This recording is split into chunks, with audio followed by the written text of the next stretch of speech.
À moins d'un an des élections locales, municipales et régionales, la CEI prépare déjà la liste électorale. La révision de la liste électorale vise, comme l'indique l'article 6 du Code électoral, à mettre à jour la liste électorale en tenant compte des mutations intervenues dans le corps électoral.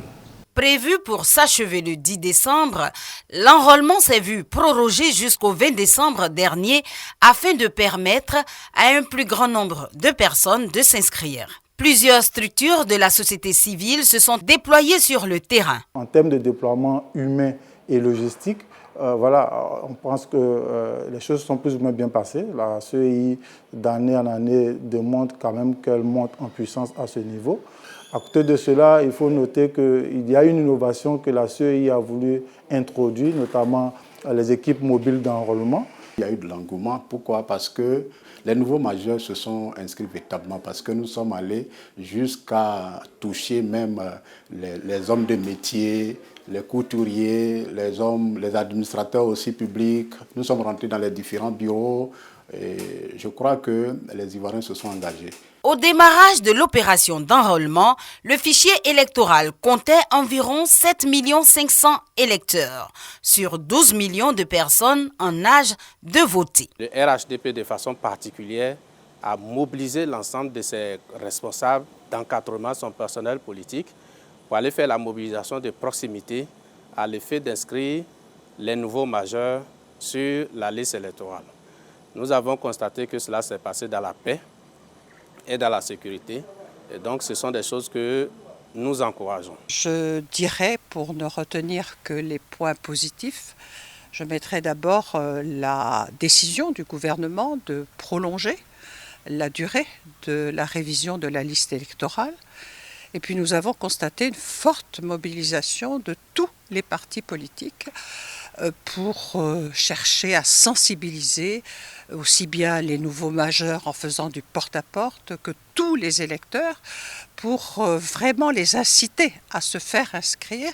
Maintenant, pour ce qui est des points faibles, nous dénonçons tous les cas avérés de transhumance électorale qui est devenu un sport national. Le PDCI RDA dénonce un déficit de communication en zone rurale.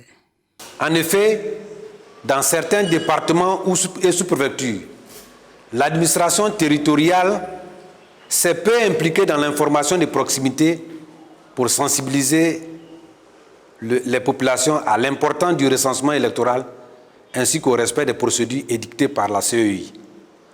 De plus, bien que relayée par les canaux traditionnels de communication et les réseaux sociaux, la communication n'a pas été effective dans les villages et campements.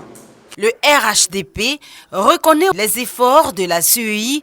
Premièrement, en permettant que les gens puissent s'inscrire avec le certificat de nationalité seul.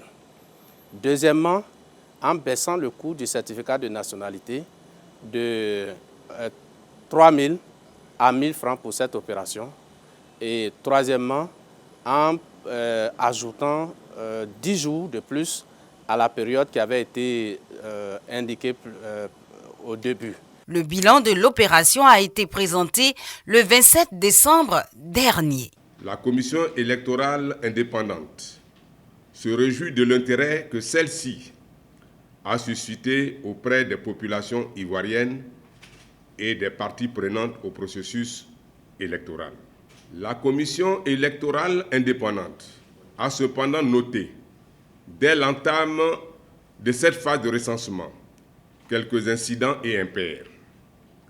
Elle voudrait rassurer la population ainsi que les partenaires au processus électoral de l'intérêt qu'elle porte au traitement de ces incidents et au comportement tendant à contrevenir aux dispositions de l'article 9 du Code électoral qui prescrit que quiconque s'inscrit sur la liste électorale d'une circonscription électorale où il n'a ni son domicile, ni sa résidence, ou dans laquelle il n'est pas inscrit au rôle des contributions, ou n'est pas immatriculé, est puni d'un emprisonnement de 6 mois à 1 an et d'une amende de 500 000 à 1 million de francs. Les attentes pour un processus électoral crédible et apaisé sont nombreuses.